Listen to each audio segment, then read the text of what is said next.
നമസ്കാരം. പിടികിട്ടാപ്പള്ളി സുകുമാരക്കുറുപ്പിന്റെ ആലപ്പുഴയിലെ ബംഗ്ലാവ് സർക്കാർ ഏറ്റെടുക്കണമെന്ന് പഞ്ചായത്ത്.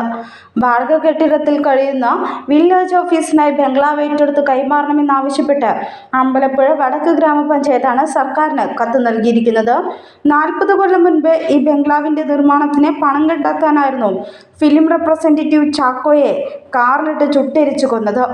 ആലപ്പുഴ മെഡിക്കൽ കോളേജിന് എതിർവശം 150 മീറ്റർ ദൂരം പോയാൽ പ്രേതാലയം പോലെ കിടക്കുന്നൊരു കെട്ടിടമാണിത്.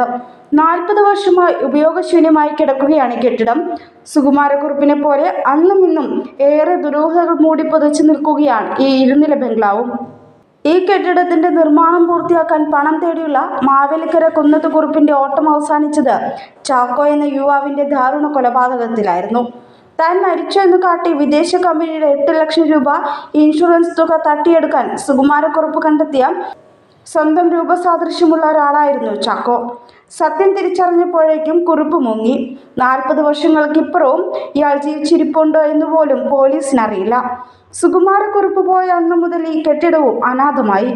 അവകാശം ഉന്നയിച്ച് കുറുപ്പിന്റെ കുടുംബം കേസ് കൊടുത്തെങ്കിലും രേഖകൾ കൃത്യമല്ലാത്തതിനാൽ കേസ് വിജയിച്ചില്ല. ഇതോടെയാണ് അമ്പലപ്പുഴ വടക്ക് ഗ്രാമപഞ്ചായത്ത് രംഗത്തെത്തുന്നത്.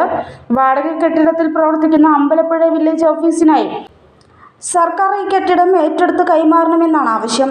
ഇതിനായി നവകേരള സദസ്സിൽ വെച്ച് അപേക്ഷ നൽകുകയും ചെയ്തിരുന്നു.